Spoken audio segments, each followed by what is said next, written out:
Welcome to NP Certification Q&A, presented by Fitzgerald Health Education Associates.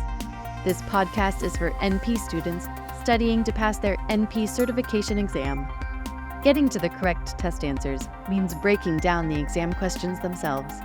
Expert Fitzgerald faculty clinicians share their knowledge and experience to help you dissect the anatomy of a test question so you can better understand how to arrive at the correct test answer.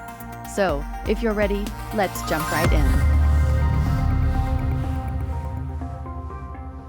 The psychiatric mental health nurse practitioner is seeing a patient who has been in exposure response therapy for obsessive-compulsive disorder for the last 4 months with suboptimal clinical improvement. After consulting with the therapist, the psychiatric mental health nurse practitioner is discussing the addition of pharmacotherapy with the patient. The patient is advised that SSRIs may be helpful and the most appropriate treatment expectations include. So now we are talking about a plan of care. This is a planning question. What is an appropriate evidence-based plan of care? And of course, that includes establishing expectations with the patient. So if you are going to begin SSRI therapy for a patient who has been in exposure response therapy for 4 months with a suboptimal response, what are those expectations that you should communicate to the patient? Would you advise that the patient allow at least 12 weeks for onset of action and then maintenance therapy for at least 1 year? Would you inform the patient to expect realizing that SSRIs are not as efficacious for OCD as they are for depression and anxiety disorders, and that remission is unlikely?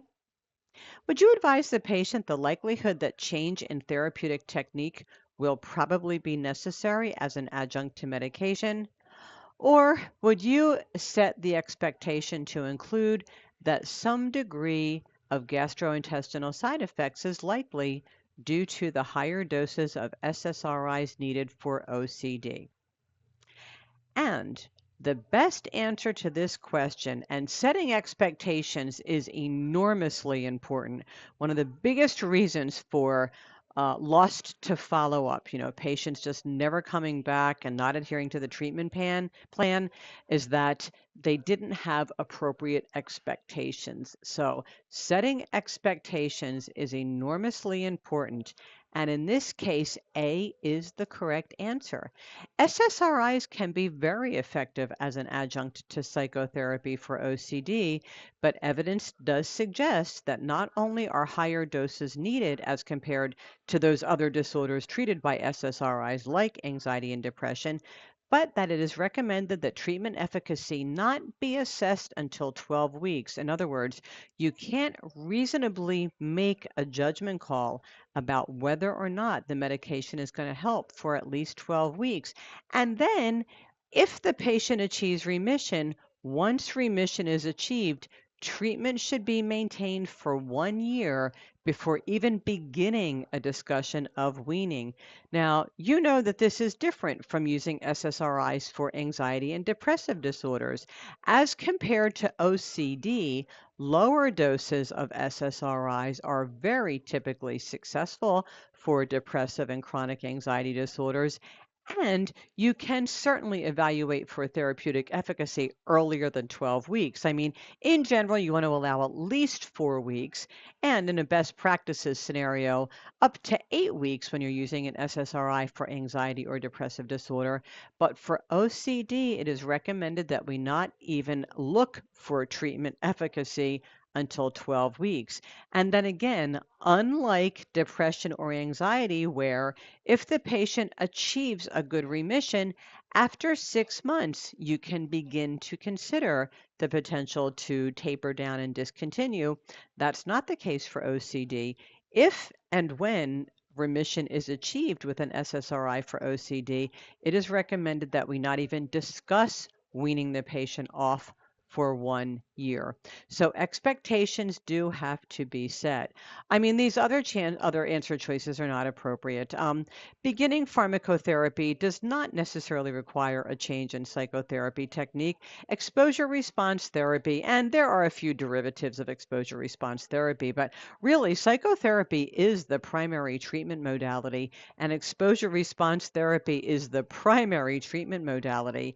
And starting SSRI therapy doesn't mean that needs to be changed. It just suggests that we need an adjunct to the existing psychotherapy technique. So I wouldn't say that you would never need to consider a change in technique, but beginning pharmacotherapy does not in its own right require a change in psychotherapy.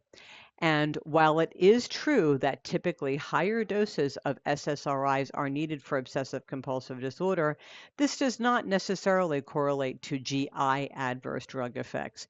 Some people have GI adverse effects and some don't.